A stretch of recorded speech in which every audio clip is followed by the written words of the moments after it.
Cool FM presenta The Quarantine Club, tu guía de entretenimiento durante la cuarentena. Hola a todos, bienvenidos a The Quarantine Club. Soy su host Mónica Gronchi, acompañándolos hoy miércoles. También nos acompaña como siempre Cedric Miró. Cedric, ¿cómo estás? ¿Qué tal, Mónica? Muy bien, gracias. Feliz miércoles a toda nuestra audiencia. Muchísimas gracias por estar aquí con nosotros. El día de hoy estoy muy emocionado porque este es uno de los casos, no quiero decir que de los más creepy que hemos hablado, porque definitivamente hay más creepy cuando hablamos de fantasmas y cosas así, pero me parece que es los más interesantes y como más locos, por decirlo así. ¿No te parece? Sí, la verdad es que sí. Hoy el país que estamos tratando este mes de febrero es Suecia, Sweden. En verdad siempre he querido ir a este país, Cedric. Sí. Siempre veo cosas bonitas de que es súper limpio, todo está ordenado, cosas así. Entonces tengo que ir a comprobar si esto es verdad. Así es. Digo también que tú te imaginas que cómo sería la experiencia de ir a un IKEA en Suecia. O sea, ¡wow! No había ni siquiera pensado en eso, en el fact de que ellos tienen IKEA. IKEA es, cuando vives en Estados Unidos, IKEA es lo más grande que existe. Bueno, sí, hoy obviamente vamos a hablar de un poco de true crime sueco. La verdad es que cuando empecé a buscar dije crímenes en Suecia, porque como ya hemos hablado aquí muchas veces que tenemos como un knowledge bien americano o estadounidense de crímenes, se hace un poco más interesante la investigación. Y me aparecieron unos cuantos ahí que yo dije, tiene potencial. Había uno, dije que el peor serial killer de Suecia era un policía. Yo dije, qué locura. Así que a lo mejor más adelante en otros episodios de los miércoles de True Crime podemos hablar de eso. Estaba muy interesante. Pero cuando I stumbled upon este caso del que vamos a hablar el día de hoy, dije, hay que hablar de esto porque está demasiado interesante y la verdad es que no tenía idea que esto existía, pero aparentemente en Suecia es un caso súper conocido. Estaba tratando de buscarlo antes de iniciar el programa, Cedric, que te dije que como leí y vi muchas cosas en muchos de los artículos, este caso se refiere, o sea, es referido como, tiene un título, dije, The Worst Carrying Out of Justice in Scandinavian History. O sea, eso sería que ha sido la peor, como carrying out of justice, ¿cómo dirías? Sí, es que eso la definición literal es entregar justicia, pero es como que, wow, ¿cómo se diría eso? Digo, estoy de acuerdo con lo que está diciendo totalmente porque definitivamente la investigación fue malísima, el resultado fue peor. ¿Qué investigación? Exactamente, con eso lo pone muy bien. ¿Qué investigación? Exactamente. Con eso como que lo decimos todo y cuando digo Scandinavian History, o sea, se refiere a todo Escandinavia, que no es solo Suecia, Noruega, Dinamarca, Finlandia, todo por allá. Entonces dice que ha sido la peor, o sea, es como bad publicity para el sistema de justicia de allá. Así es, definitivamente. No sé si te pasó esto, pero mientras más investigaba sobre el caso, más loco se volvía todo. Y digo, ¿what? Así, me dio risa porque yo estaba investigando esto enfrente de mi familia y como lo he estado investigando por los últimos 2 días, literalmente cada 2-3 horas vengo donde yo dije que descubrí algo nuevo y entonces se lo contaba. Entonces ellos están súper invested ya en esta historia. Ok, hoy vamos a estar hablando del caso, se refiere en este caso normalmente como The Confessions of Thomas Quick, o su nombre en sueco, vamos a ver si lo puedo decir bien, Sture Vergal, así se pronuncia, Vergal. Right. Este es un caso, como dije, muy, muy conocido en Suecia, así que voy a empezar con el overview del caso. Vamos a dar un poquito del background de esta persona y ya después nos adentramos a todo esto, ok. Sture Ragnar Bergvall, también conocido como Thomas Quick, nació el 26 de abril de 1950. Es un sueco que se creía que había sido un asesino en serie que había confesado a más de 30 asesinatos mientras estaba encarcelado en una institución mental por trastornos de personalidad. Entre 1994 y 2001, Thomas Quick, o Stur Bergvall, fue condenado por 8 de estos asesinatos. Sin embargo, retiró todas sus confesiones en el 2008, como resultado de lo cual se anularon sus condenas por asesinato.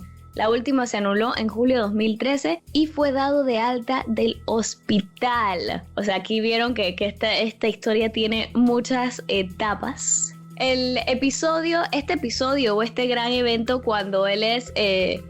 cuando anulan tantas condenas después de tantas confesiones, planteó problemas sobre cómo podrían haber obtenido condenas por asesinato con evidencia tan débil y ha sido calificado como el mayor error judicial en la historia de Suecia. Ah, bien dicho, claro. Ajá, hay muchos periodistas y casualmente estábamos viendo un lecture en una universidad de un periodista. Por pura casualidad quedamos Cedric y yo viendo lo mismo. Le mandé un link y él ya lo estaba viendo. Muchos periodistas han escrito sobre este caso, han escrito libros y hasta han hecho documentales de televisión. Había uno en Netflix, aquí no está, pero busqué que existe. Se llama The Confessions of Thomas Quick, por si quieren buscar el trailer en YouTube. Se ve demasiado interesante. Y bueno, la mayoría de estos journalists y periodistas y esto afirmaron que la mala terapia que este hombre recibió condujo a confesiones falsas. Uno de estos periodistas, conocido como Dan Josephson, afirma que un grupo parecido a un culto dirigido por la psicóloga Margit Norell manipuló a la policía y convenció a Stur Bergvall para que hiciera confesiones falsas. ¡Qué locura! O sea, ya esto es de que... Un culto de psicólogos es la primera vez que escucho. Exacto. Cuando escucho un culto de psicólogos, normalmente los psicólogos tratan de atender estos casos y como que buscar por qué estas cosas pasan, no ellos creando el culto. Bueno, más adelante vamos a estar hablando un poquito sobre por qué los consideraban un culto y pues sus acciones que conllevaron a esto. Es una locura. Pero bueno, primero tenemos que hablar un poquito del background de Stur Bergvall. Sí. Ay, soy buena pronunciando. Ahora después me doy cuenta que no lo estoy pronunciando bien. Ok, Stur Bergvall creció en Korsnäs, no sé cómo se pronuncia en Suecia. Era uno de 7 hijos, imagínate. Él nació así, llamado Stur Ragnar Bergvall, pero después adoptó el apellido de soltera de su madre, Quick. Entonces por eso se llama Thomas Quick, alrededor de 1991. Él tuvo una adolescencia un poco, quiero decir, disruptiva. O sea, hacía muchas drogas. Tenía mala conducta también en general. Sí, era un chico inestable. Ajá, y tipo a los 19 años lo acusaron de cometer abuso sexual de niños y varios asaltos y también de mucho uso de drogas. Entonces él siempre estuvo in and out de estas instituciones instituciones mentales, pues, recibiendo terapia y que sí, que no. Y en 1991 es sentenciado por robo a mano armada. Quería que supieras que estuve escuchando una cosa que decía que este robo es que él fue a robar un banco. Ajá. 1991, pero él estaba super high en drogas y estaba vestido de Santa cuando estaba robando el banco. Y también cuando estaba high, en una de estas que estuvo high, apuñaló a un hombre mientras estaba en un tratamiento ambulatorio en un centro psiquiátrico. O sea que este hombre tuvo que ser internado y toda su vida tuvo este mal comportamiento y esta enfermedad porque era un adicto a las drogas y todo esto. Entonces, ahorita nada más estoy setting up the story de que es una persona que ya tiene mala conducta, tiene una historia con drogas, tiene una historia de violencia. Así que... También vale la pena mencionar que él descubrió que era gay a los 14 años cuando era niño, pero su familia no aceptaba eso. Entonces él también estaba reprimiendo bastante eso. Sí, porque recordemos que él nació en 1950, o sea que creció durante los 60s y 70s. Entonces también hay que poner eso en perspectiva, que el tiempo es diferente. Cedric, creo que es momento de un corte comercial y al regresar, entonces podemos adentrarnos ya en cómo inicia su tratamiento en el hospital psiquiátrico y y cómo empiezan las confesiones de más de 30 asesinatos. Claro, y todo lo loco que pasa en este caso, me parece bien. Síguenos en Instagram @The Quarantine Club Cool FM. Y estamos de vuelta aquí en The Quarantine Club, hoy miércoles de True Crime. Hoy, Cedric, ¿tú considerarías que este caso está solved or unsolved? Wow, ok, creo que half and half, creo que está igualito que hicimos uno la semana pasada, creo que está half solved, half unsolved. Sí, hoy estamos hablando de Stur Bergvall o Thomas Quick, un, entre comillas, asesino en serie sueco. O sea, se creía que había sido un asesino en serie sueco, que había confesado más de 30 asesinatos mientras estaba encarcelado en una institución mental por trastornos de personalidad. Esto fue entre 1994 y 2001, y quiero que sepan que en el 2008 retira todas sus confesiones y bueno, ya después vamos a estar hablando de cuando anulan todas las condenas por asesinato y cuando es dado de alta del hospital. También mencionamos en el bloque pasado que el hospital era como un culto de psicólogos que crearon a este asesino. Es bien creepy if you think about it. Es bien como que, o sea, cualquiera puede caer en esto. Así es. Sí, también mencioné que como él era una persona que ya tenía muchos antecedentes, como digo, algún trastorno tenía que tener, era una persona violenta, drogadicto, o sea, tenía muchas cosas que yo siento que personas así tú podrías manipular un poco más fácil o más fácil. Claro. Así que nada, hablamos un poquito pues del overview del caso, que es lo que les acabo de decir. Así que Cedric ahora nos va a contar un poco, después de que ya él es internado en este centro psiquiátrico, después de la condena por robo, ¿qué empieza a pasar, Cedric? Cuéntame. Bueno, aquí hay una teoría bastante grande, Mónica, como te comentaba hace un rato en el cambio comercial. Hicieron una investigación muy interesante este periodista que entrevistó a Thomas Quick después del 2008, cuando él ya había dicho que él no había hecho nada de estas cosas, que él mismo lo había inventado durante todo este tiempo. Y la teoría es la siguiente: se dice que cuando él lo internaron en este hospital psiquiátrico, él se sintió bastante tranquilo en el ambiente de este hospital. Le gustaba porque él pensaba, fuera, como tú lo mencionaste al principio, su vida era violenta, él había abusado de 4 niños, había apuñaleado, había robado, o sea, todo giraba en torno a crimen, violencia, abuso y tal. Entonces acá se siente mucho más tranquilo en el hospital psiquiátrico, y cuando está a punto de ser released, que es en 1991, él empieza a pensar cómo puedo hacer para quedarme en este hospital psiquiátrico más tiempo, y aquí es entonces cuando empieza toda la locura de esta historia, porque entonces él, hablando con su psiquiatra, él decide qué puedo inventar yo para que él tenga que seguir analizándome, y aquí es cuando inventa el primer asesinato, que no es que lo inventó, él leyó este caso en el periódico, era un caso muy conocido en ese tiempo, en los 90, se habló mucho porque no sabían quién era el asesino de este niño era apellido Johansen, entonces tenía 11 años cuando había desaparecido, nadie sabía dónde estaba. Entonces él, como había leído esto en el periódico, él decidió decir, ¿sabes qué? Voy a decir que yo lo maté. Él dice, yo violé al niño y la verdad es que me frustré y lo terminé estrangulando en medio del acto y lo maté.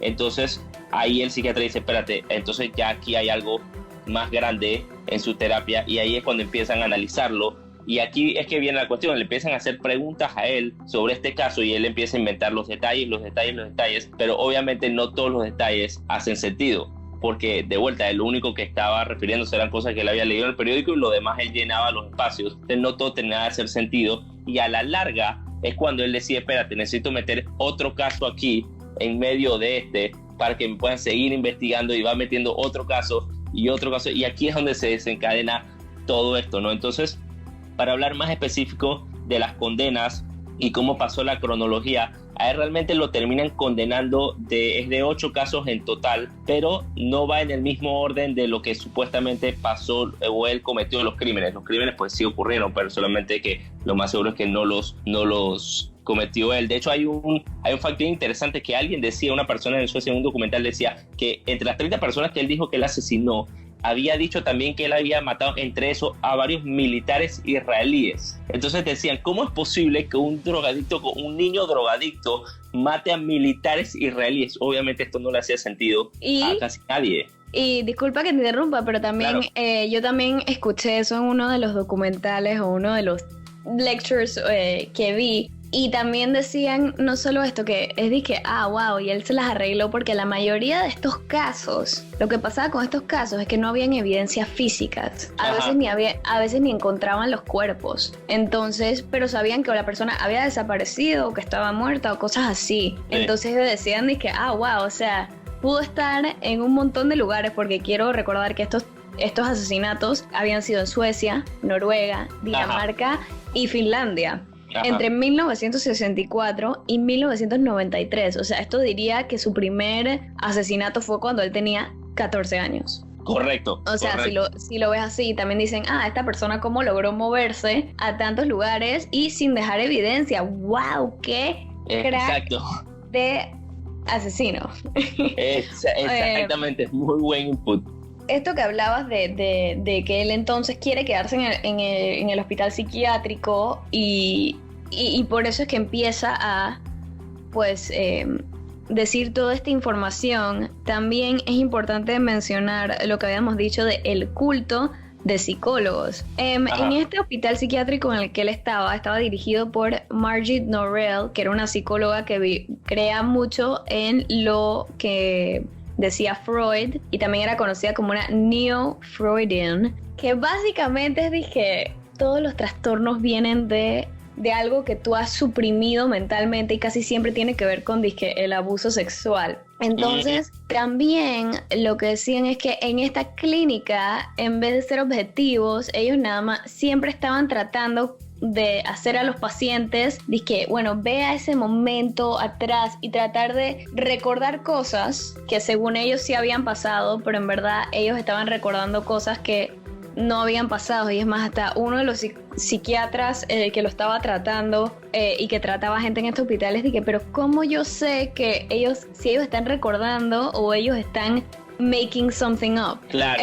Hay un libro que escribió uno de estos periodistas que se basa solo en el tratamiento psiquiátrico, que en verdad es una locura porque se basa en como que cómo este tratamiento psiquiátrico conduce a la gente a recordar cosas que nunca pasaron. O sea, es una locura y te da hasta ejemplos de que a él lo hicieron. Pues es como esa serie, me recuerda mucho a Making a Murder, sí. que es de Estados Unidos, porque es como que la policía made him a murderer. Allegedly. Este no está tan comprobado como exactamente. Pero aquí, obviamente, lo que los psicólogos querían es ok, ¿y qué más? Entonces ellos cuando empiezan a preguntar más, ya están como incitándolo a que él diga más cosas. También dicen, hay unas teorías de que como él estaba en terapia, él obviamente estaba recibiendo drogas, benzodiazepine, pero que él recibía dosis, es plural también, ¿no? Sí. Una dosis muy alta, pero se supone que era porque él, como había sido drogadicto, tenía mucha resistencia, entonces por eso tenía que tener dosis bien altas y no sé qué. O sea, esto también es una teoría y que ellos también lo estaban manipulando a estas confesiones. Tú ya mencionaste que él sabía y tenía información sobre estos crímenes porque a ellos durante su estadía, suena como un hotel, en el hospital psiquiátrico, ellos podían salir y hacer research y ir a la biblioteca, y él siempre iba a la biblioteca y leía sobre estos casos. Y más adelante, antes del corte comercial y musical, uno de los periodistas dice que como él en estas sesiones con sus terapeutas describía los asesinatos, y lo que pasaba con algunos de estos asesinatos es que ellos, en algunos sí había cuerpos y sí sabían qué arma habían utilizado, y él nunca decía la correcta. A él como que lo conducían a decir, sí, fue con el bate, ¿verdad? Sí, fue con cosas así. Y también dice que muchos de las descripciones de las víctimas, dije que se las había comido, las había dismembered y cosas así, las había sacado directamente del libro American Psycho. ¡Wow! ¡Qué locura! O sea que es un genio en sí, ¿no? Digo, es que, o sea, la cantidad de research que estos periodistas tuvieron que hacer para descubrir todas estas cosas, pero aquí ya te das cuenta que, digo, yo no soy psicóloga ni psiquiatra, pero este hombre tiene un trastorno. Él le gusta ser el centro de atención, pero eso no significa que es un asesino. Correcto, no asesino en serie, por lo menos como él se estaba describiendo. Pero bueno, como él empieza a decir todas estas cosas, los psicólogos entonces llaman a la policía. Dije, oigan, este man ha confesado tantas cosas y si quieres, Cedric, en el bloque que viene hablamos un poquito entonces de lo que fueron los juicios y cuando lo encuentran, entre comillas, culpable. Vale. Síguenos en Instagram @The Quarantine Club Cool FM. Y estamos de vuelta aquí en The Quarantine Club en el miércoles de True Crime. Hoy estamos enfocándonos en Suecia, el país Suecia, y en el caso de Sturm Verval. Cedric, ahora tengo miedo que lo he estado diciendo mal todo el programa. Así que Thomas Quick, si lo buscan como Exacto. Thomas Quick, lo van a encontrar más fácil y no van a tener que estar diciendo y cómo escribo lo que Mónica está diciendo, Sturm Verval. Bueno, estamos hablando de este supuesto asesino que confiesa más de 30 asesinatos durante terapia. Estas terapias se le conocían como terapia de memoria recuperada.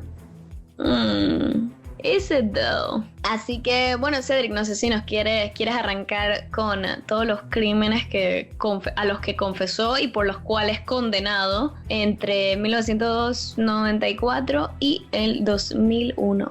Perfecto, Mónica, te voy a contar entonces un par de los casos que él confesó en su terapia, como tú bien decías, su dudosa terapia. Primero fue Charles Salmanowitz. Esto fue en 1976, la desaparición de Charles Salmanowitz. Su sentencia fue en 1994 y van a encontrar también un patrón en las cosas que les voy diciendo porque, por ejemplo, en este caso no había ninguna evidencia forense que se haya encontrado. Solo lo único que tenían era la confesión de él. No encontraron más nada que esto. Eso fue, recuerden, en el 76 ocurrió el crimen, lo condenaron en el 94. Luego viene Johan Asplund. Este era el niño de 11 años. Esto fue en 1980. La condena fue en el 2001, imagínense, o sea, 21 años después. Nunca encontraron el cuerpo, tampoco había evidencia forense y lo único que tenían era la confesión. Después viene una pareja, que esto fue en 1984, la sentencia fue en el 96, de vuelta 2 años más tarde.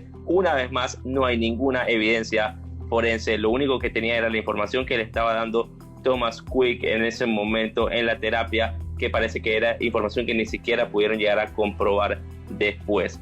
Luego viene Jenon Levy, un turista de Israel, esto fue en el 88, su sentencia fue entonces en el 97.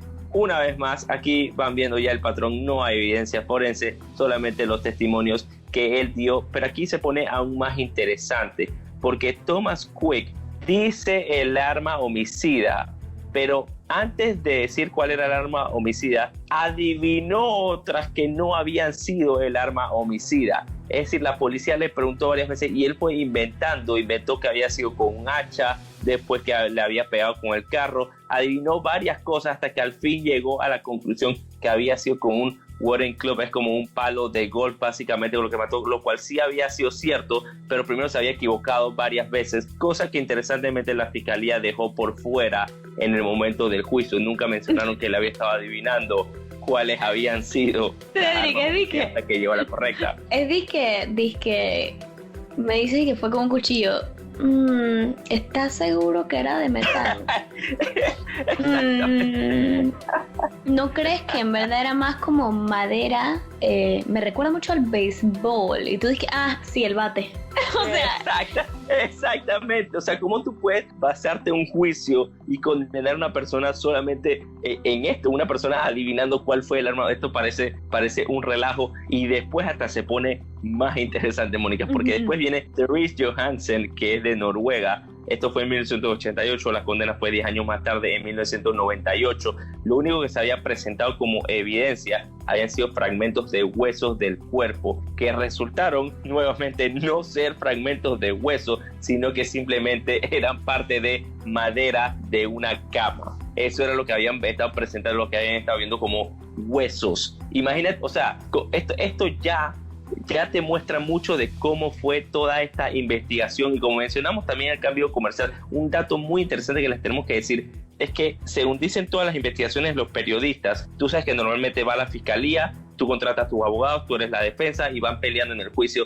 En este caso no ocurrió eso, bueno, en ninguno de estos casos ocurrió eso, sino lo contrario. Aquí la fiscalía y la defensa estaban trabajando juntas para literalmente condenar a esta persona de todas estas cosas que él mismo estaba confesando. O sea, básicamente eran 3 personas aquí trabajando juntos, no había un juicio real. Por eso es que se presenta este tipo de evidencias y a nadie le importa si son ciertas, si son falsas, nadie las va a discutir, nadie va a debatir, y así lo fueron condenando una tras otra vez. Luego viene Troy Jensen, que venía de Oslo en 1981, la condena fue en el 2000, nuevamente no había ninguna evidencia forense de absolutamente nada. Luego viene Grace Storvik de Oslo también en 1985, ninguna evidencia forense, solamente fue la confesión y algunas cosas que encontraron en la escena del crimen, que by the way no pertenecían a Thomas Quick. O sea que imagínense, ellos encontraban cosas y decían, bueno, no importa, no es de él, no pasa nada, igual fue él. Esto es una locura. Todas estas condenas, es que de los 30 asesinatos que él había dicho que él cometió, solamente se le condenó de estas 8, que es lo peor de todo, de estas 8 porque supuestamente eran las que sí tenían evidencia, y ya ven que las evidencias no son realmente evidencias de nada.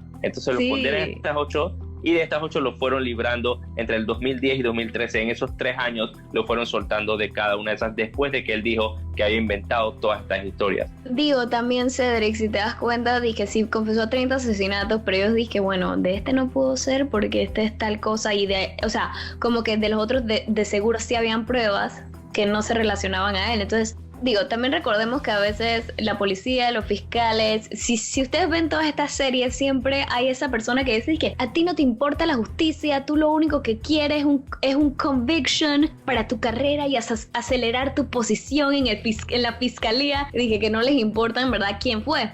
Y bueno, yo no sé, así siempre es en las series, y yo me imagino que en la vida real puede que esto también suceda. Dicen, bueno, de esto no hay evidencia y él nos está ofreciendo una confesión, bueno, dale, convicted, es una convicción más para ellos, pero esto tampoco esto tampoco es fair justo con las familias, porque muchos de las familias de las víctimas sabían que él no lo había hecho. Era de que él no fue, o sea, simplemente no, y creían que esto también, si a él lo declaraban como que guilty of that, iban a dejar de buscar a la persona que en verdad fue.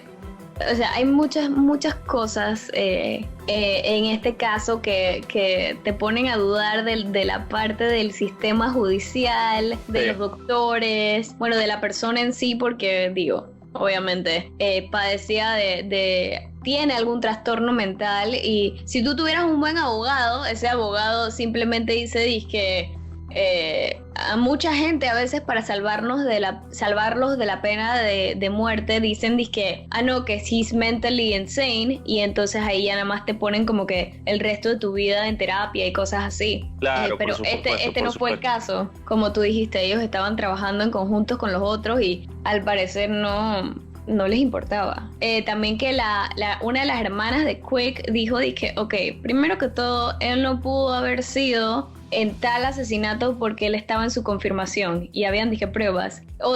También habían otro, que acordémonos que estos asesinatos sucedieron en Escandinavia, o sea, no era solo en Suecia. Ella que él no pudo haber cometido el que pasó en tal lado porque él estuvo aquí por tal y tal razón, o sea que habían pruebas de que él no había sido. Pero en el juicio no las presentaban, por lo tanto no valía de nada. Digo, si tú te das cuenta, esto fue un gran periodo o sea, es como un estrés mental de estar en este trial, pero si él mismo lo confesó y, entre comillas, creía que lo había hecho, puede que él creía que él merecía esto. Entonces, todo esto es hasta el 2001, pero sabemos que en el 2008 todo cambia cuando él dice, ¿saben qué? I take it all back. Y yo creería, Cedric, que esto sería mucho más difícil de decir, como que no, pero es que ya tú fuiste condenado. Pero como todo había estado basado en confesiones, si tú dices, no, me retracto, en verdad nada de eso pasó, tienen que volver a mirar, y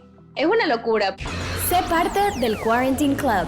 Escríbeme cómo te entretienes en casa a mi Instagram @monicagronchi o a nuestro WhatsApp 63012810. Y estamos de vuelta aquí en The Quarantine Club en este miércoles de True Crime. Hoy estamos hablando de Thomas Quick, un, entre comillas, asesino en serie sueco, que digo entre comillas porque luego de años y años de creer que él había sido, de confesar que él había asesinado a un montón de gente. Él retira sus confesiones, entonces tienen que mirar de vuelta a los casos y así le anulan sus sentencias. ¡Qué locura pasar por tanto! Así es. La gente se estará preguntando, wow, pero ¿por qué me he estado refiriendo a él como Stir Barkwell y Thomas Quick? Él, cuando estaba más joven, él asumió el nombre Thomas Quick porque Quick era el apellido de soltera de su madre, pero luego que pasó todo este escándalo, porque es considerado un escándalo en toda Escandinavia, tanto para el sistema judicial como para él obviamente vuelve a su nombre original para que no lo relacionen. No con este sujeto, sí. Es que un psiquiatra muy interesantemente decía que el Thomas Quick él se lo puso porque para él significa su alter ego, que era como el alter ego criminal. Y por eso para él su nombre real con el que nació, el nombre de nacimiento, no era un criminal, sino que Thomas Quick era realmente el criminal. Y ya después cuando él dice yo no lo hice, ya entonces él desaparece el Thomas Quick. Exacto. Bueno, como mencioné en el bloque anterior, en el 2008 él retira todas estas confesiones, como que no, en verdad yo nunca hice eso. Y también empiezan a aparecer detalles como lo que mencioné en el bloque pasado, que la hermana dice que él no pudo haber matado a tal persona porque él estaba en su confirmación. La víctima era Thomas Blomgren, se llamaba. Así que la hermana dije, no, ahí tenía un alibi. Luego la presunta segunda víctima fue Alvar Larsson, que él dijo que él había asesinado, pero la hermana de Quick dijo que él nunca había abandonado Falun, que era el pueblo donde él estaba en el momento del asesinato, y el asesinato había ocurrido en Circon, en el lago de Asnen, que, o sea, dije, no es tan cerca. Y bueno, también se empiezan a dar cuenta de que, por ejemplo, el que mencionaste también en el bloque anterior, que había uno de los cuerpos sí tenía una muestra de ADN y eso no coincidía para nada con Quick. Como que pudieron ver en cada caso que o no había evidencia o que había at least un alibi o una evidencia que decía que no había podido ser él. Obviamente, entonces él empiezan a decir los periodistas y la gente que él simplemente era un mentiroso compulsivo. O sea, que era una persona que le gustaba la atención y bueno, yo no sé si a los psicólogos o psiquiatras en este hospital les hicieron algo o en verdad qué pasó con ellos, porque los que los han condenado, por decirlo así, son los periodistas. Y por ejemplo, todos estos libros que existe, que se refieren a ellos como un culto de psiquiatras que crean a un asesino, que ya yo diría que es como más manipulación que terapia, que miedo. Por supuesto. Le podría pasar a cualquiera, y más si es una persona mentalmente vulnerable como lo era él, y también él estaba bajo tratamientos y drogas y cosas así. Por supuesto, lo interesante de esto es que ocurrió una doble manipulación, porque él fue el que empezó manipulando al psiquiatra para poder quedarse, y después viceversa los psiquiatras terminaron manipulándolo a él para tener un caso súper interesante. Y una de las cosas que mencionaban es que de tantas drogas que le dieron, que tú lo mencionaste anteriormente, le están dando drogas del 91, a finales de los 90 él terminó creyendo que él en verdad había sido el asesino en serie, porque entre la terapia, supuestamente los recuerdos, más la droga, más lo que él está echando los cuentos, él después en 8 o 9 años ya se termina creyendo, claro, yo en verdad sí fui el que hice todo esto. Y aquí es donde quiero darle el crédito muy especial a un periodista. Él realmente es un creador de documentales, es de inglés, se llama Hans Reston, porque toda la investigación o la verdad se aclara es cuando él aparece en escena en 2008, porque él está buscando a Thomas Quick para hacer un documental de él, y cuando empieza a investigar antes de entrevistarlo es que se empieza a dar cuenta, dame un segundo, estas cosas aquí no hacen ningún sentido, aquí no hay evidencia, aquí tampoco hay evidencia, aquí tampoco hay evidencia. Y entonces él empieza a pedir todos los documentos de los juicios de la corte, se los dan, él se lee todos los documentos de todos los 8 juicios y todo lo demás. O sea, la investigación que tuvo que hacer fue grandísima, y es él cuando va a entrevistarlo a la cárcel, perdón, al hospital psiquiátrico, y le dice, esto no hace ningún sentido, ¿qué es lo que está pasando aquí? Y ahí es la primera vez que Thomas Quick le dice a él, no, la verdad es que yo inventé toda esa historia, todo esto es inventado, lo hice porque quería quedarme, y después seguí inventando, y ahí es cuando él saca la verdad a la luz y todo el mundo dice, espérate, entonces hay que investigar qué fue lo que pasó aquí, y ahí es donde empiezan entonces los nuevos trials y a liberarlo de todas estas condenas. Sí, y los periodistas también se han referido a han dicho que el manejo de los casos de Quick se describen como el capítulo más escandaloso de la historia del crimen escandinavo, y también hacen lo califican como incompetencia, ingenuidad y oportunismo dentro de la policía y el sistema judicial. Yo no dudo que esta persona tenga problemas, pero te hace más cuestionar todo lo demás. Y también cuando te pregunté al inicio del programa que si esto estaba solved o unsolved, está solved que él no fue y que fue manipulado y que confesó a cosas que no había hecho y ya, pero está unsolved todas estas muertes, porque nunca justice, the carrying out of justice never took place, porque él fue absuelto de las 8 condenas que obtuvo. Recordemos que él había confesado 30 en total. Hoy en día él ya no está en la institución para criminales dementes. Sí está en un plan de tratamiento, pero ahora es confidencial, y dicen que es evidente que él hace años no ha tomado medicamentos y que se considera que ya no los necesita. No sé, me deja con muchos sentimientos encontrados sobre esta persona, pero también pobres familias de las víctimas que nunca han obtenido una respuesta. Esto es un caso bien loco. Podría ser como mencioné, un Making a Murderer versión Suecia. También recomiendo que vean ese, Making a Murderer, Stephen Avery. Existe un documental de Thomas Quick, lo mencioné anteriormente. Se llama The Confessions of Thomas Quick, es de 2015. Y antes estaba en Netflix. Acá yo no lo encuentro en Netflix, ni tampoco en iTunes Store. No lo encuentro en ningún lado. Espero Qué raro, hay que buscarlo. Que alguien lo pueda encontrar, o que por lo menos vean el trailer en YouTube, porque se ve súper interesante. ¡Qué locura! Eso es todo lo que puedo decir acerca de este caso. Sí, la verdad es que qué locura, qué triste con todas las familias que no pudieron encontrar al final quién fue el asesino real de sus familiares.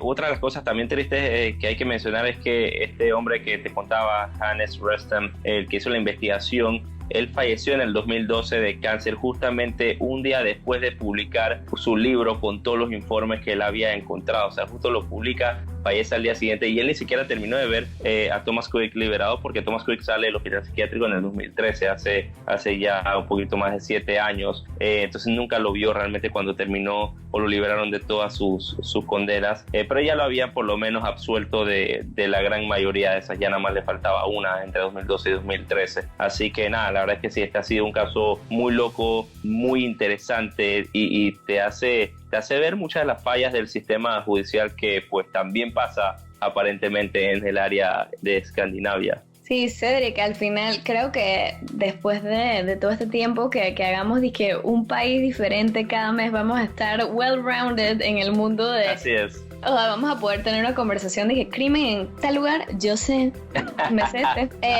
me pasó el otro día también, tú dijiste que ya estás compartiendo con tu familia cuando haces la investigación, pero me pasó que el otro día, cierro con esta anécdota.